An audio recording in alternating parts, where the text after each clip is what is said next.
ಬಸವಣ್ಣನವರ ಕುರಿತು ಬಿಜೆಪಿ ಶಾಸಕ ಯತ್ನಾಳ ವಿವಾದಾತ್ಮಕ ಹೇಳಿಕೆಯನ್ನ ವಿರೋಧಿಸಿ ಬೆಳಗಾವಿಯಲ್ಲಿ ಲಿಂಗಾಯತ ಸಮಾಜದಿಂದ ಪ್ರತಿಭಟನೆಯನ್ನ ನಡೆಸಿ ಆಕ್ರೋಶವನ್ನ ವ್ಯಕ್ತಪಡಿಸಿದ್ದಾರೆ. ನಗರದ ಚೆನ್ನಮ್ಮ ವೃತ್ತದಲ್ಲಿ 100ಕ್ಕೂ ಅಧಿಕ ಲಿಂಗಾಯತ ಸಮಾಜದ ಕಾರ್ಯಕರ್ತರು ಪ್ರತಿಭಟನೆಯನ್ನ ನಡೆಸಿ ಬಸನಗೌಡ ಪಾಟೀಲ ಯತ್ನಾಳ ಭಾವಚಿತ್ರವಿರುವ ಪ್ರತಿಕೃತಿಯನ್ನ ದಹಿಸಿ ಬಾಯಿ ಬಡಿದುಕೊಂಡು ಲಿಂಗಾಯತ ವಿರೋಧಿ ಯತ್ನಾಳ, ಹರಕುಬಾಯಿ ಯತ್ನಾಳ ಎಂದು ಘೋಷಣೆಯನ್ನ ಕೂಗಿ ಆಕ್ರೋಶವನ್ನ ಹೊರಹಾಕಿದ್ದಾರೆ. ಕೂಡಲೇ ಯತ್ನಾಳ್ರನ್ನ ಬಿಜೆಪಿ ಪಕ್ಷದಿಂದ ಉಚ್ಚಾಟನೆ ಮಾಡುವಂತೆ ಒತ್ತಾಯಿಸಿದ್ದಾರೆ.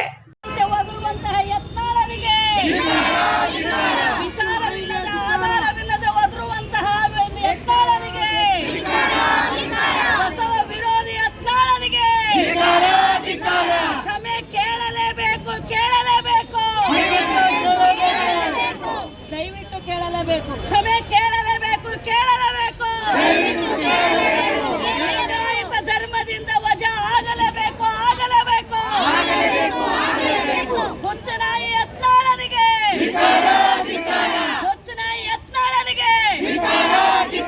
ಬಸವಣ್ಣನವರ ಬಗ್ಗೆ ಹಗುರವಾಗಿ ಮಾತನಾಡಿದ ಯತ್ನಾಳನಿಗೆ,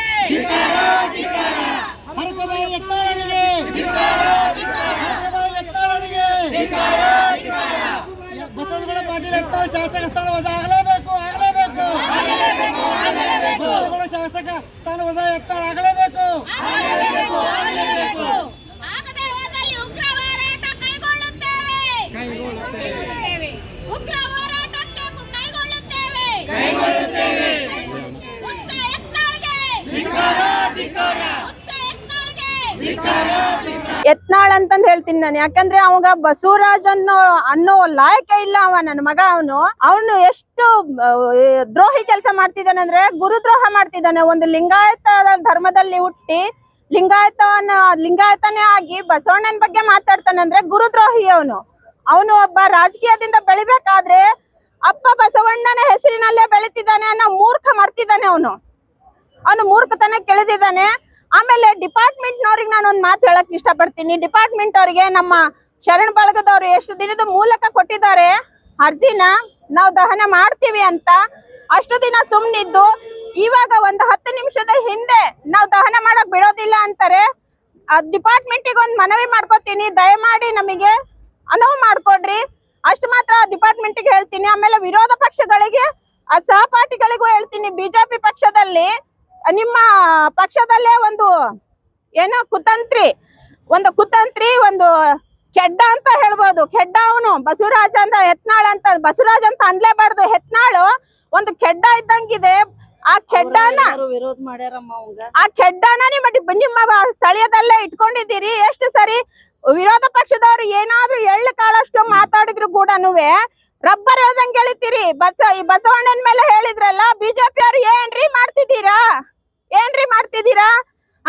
ನೇರವಾಗಿ ನಾನು ಅಮಿತ್ ಶಾಗೆ ಕೇಳ್ತೀನಿ, ಏನ್ರಿ ಮಾಡ್ತಿದ್ದೀರಾ? ಅಂಬೇಡ್ಕರ್ ಬಗ್ಗೆ ಮಾತಾಡಿದ್ರೆ, ಬಸವಣ್ಣನ ಬಗ್ಗೆ ಮಾತಾಡಿದ್ರೆ ನಾಯಕರು ಯಾರು ಮಾತಾಡ್ತಾ ಇಲ್ಲ. MLAಗಳು, ಮಿನಿಸ್ಟ್ರು ಬಂದ್ರೆ ಯತ್ನಾಳ್ ಜೊತೆಗೆ ಮಾತಾಡ್ತೇವೆ ನಾವು. ಮಣ್ಣಿನ ದಿವಸನ ಅವ್ರು 1 ತಾರೀಕಿಲ್ಲಿ ಬಂದಾಗನ ಪ್ರತಿಭಟನೆ ಮಾಡೋರಿದ್ದು. ಒಂದು 100 ಹುಡುಗರು ನಾವ್ ಇಲ್ಲಿ ಬಂದಿದ್ದು. ಅವತ್ತು ಯತ್ನಾಳನ ಮೂತಿಗೆ ಮಸಿ ಬಿಡಿಬೇಕಂತ ಬಂದಿದ್ದು. ಖರೆ ಬೇರೆ ಅವ್ರ ಪಕ್ಷದ ಕಾರ್ಯಕ್ರಮ ಇದ್ದ ಕಾರಣಕ್ಕ ಬೇರೆ ಇಂಟಿಮೇಷನ್ ಹೋಗ್ತೈತೆ ಅಂತೇಳಿ ಅವತ್ತಿನ ದಿವಸ ನಾವು ಪ್ರತಿಭಟನೆ ಮಾಡ್ಲಿಲ್ಲ. ಇವತ್ತಿನ ದಿವಸ ನಾವ್ ಇಲ್ಲಿ ಪರ್ಮಿಷನ್ ತಂದಿದ್ದೆವು. ಅವ್ರ ಪ್ರಕೃತಿ ದಹನ ಮಾಡ್ತೇವೆ ಅಂತ ಹೇಳಿ ಪರ್ಮಿಷನ್ ಕೊಟ್ಟಿದಾರ. ಅಂದ್ರೂ ಕೂಡ ಇಲ್ಲಿ ನಮ್ಗೆ ಅಡೆತಡೆ ಮಾಡ್ತಾ ಇದ್ದಾರ. ಇಲ್ಲಿ ಏನ್ ರಾಜಕೀಯ ದಬಾವ ಬರ್ತಾ ಇದೆ ನಮಗ್ ಗೊತ್ತಿಲ್ಲ. ಯತ್ನಾಳ್ ಅವ್ರಿಗೆ ಬಸವಣ್ಣವ್ರ ಬಗ್ಗೆ ಎಳ್ಳಷ್ಟು ಗೊತ್ತಿಲ್ಲ. ರಾಜಕೀಯ ಒಂದೇ ಗೊತ್ತ ಅವನ್ಗ. ಅವ್ ಹುಚ್ಚಿದಾನ, ಹುಚ್ಚುತ್ತರ ಮಾತಾಡೋದು ಒಂದೇ ಗೊತ್ತ. ಅದನ್ನ ಬಿಟ್ರೆ ಬಾಕಿದ ಏನೂ ಗೊತ್ತಿಲ್ಲ ಯತ್ನಾಳ್ ಅವ್ರಿಗೆ. ಓಪನ್ ಆಗಿ ಬರ್ಲಿ, ಬೆಳಗಾವದಲ್ಲಿ ನಾವು ಸ್ಟೇಜ್ ಮಾಡ್ತೇವ. ಓಪನ್ ಚಾಲೆಂಜ್ ಅವ್ರಿಗೆ ಬರ್ಲಿಕ್ಕೆ ಹೇಳ್ರಿ. ಯತ್ನಾಳ್ಗೆ ಬಸವಣ್ಣವ್ರ ಬಗ್ಗೆನೇ ಚರ್ಚೆ ಮಾಡಕ್ ಬರ್ಲಿಕ್ಕೆ ಹೇಳ್ರಿ. ಯತ್ನಾಳ್ ಇಲ್ಲೇ ಇರ್ತಾರೆ. ಅವ್ರಿಗೆ ಏನಾದ್ರು ಗೆರಾವ್ ಹಾಕುವಂತದ್ದು ನಾವು ಅದನ್ನ ಮಾಡ್ತಾ ಇದ್ದೇವೆ. ಅದನ್ನ ಅವ್ರ ಗೆರಾವ್ ಅಲ್ಲಿ ಏನ್ ಮಾಡ್ಬೇಕನ್ನೋದು ನಾವ್ ಎಲ್ಲಾ ಒಂದು ರೂಪರೇಷೆ ಮಾಡಿದೇವ. ನಮ್ಗೆ ಏನ್ ಸಾಧ್ಯ ಆಕೈತಿ ಅದನ್ನೆಲ್ಲ ಯತ್ನಾಳ್ ಮಾಡ್ಲಿಕ್ಕೆ ನಾವು ತಯಾರಿದ್ದೇವೆ.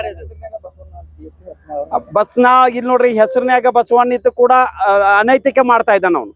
ಲಿಂಗಾಯತ ಕೋಟಾದಲ್ಲಿ ಟಿಕೆಟ್ ತಗೊಳಕ್ ಲಿಂಗಾಯತ ಅನ್ನೋ ಹೆಸರು ಬೇಕು ಅವನಿಗೆ. ಯತ್ನಾಳಿಗೆ ಬರೇ ಅದಕ್ಕ ಎಲ್ಲಾ ರಾಜಕಾರಣಿಗಳನ್ನು ಕೂಡ ಬಸವರಾಜ್ ಯತ್ನಾಳ್ ಕೂಡ ಕೇವಲ ಅವ್ರಿಗೆ MLA ಟಿಕೆಟ್ ಬೇಕಾಗಿ ಕೇವಲ ಲಿಂಗಾಯತ ಅನ್ನೋದಕ್ಕೆ ಅಷ್ಟ ಬಳಸ್ತಾರ. ಅವನ ಹೆಸರಿನಲ್ಲಿ ಅವ್ರ ಅಪ್ಪಗೂ ಗುರ್ತಿತ್ತು.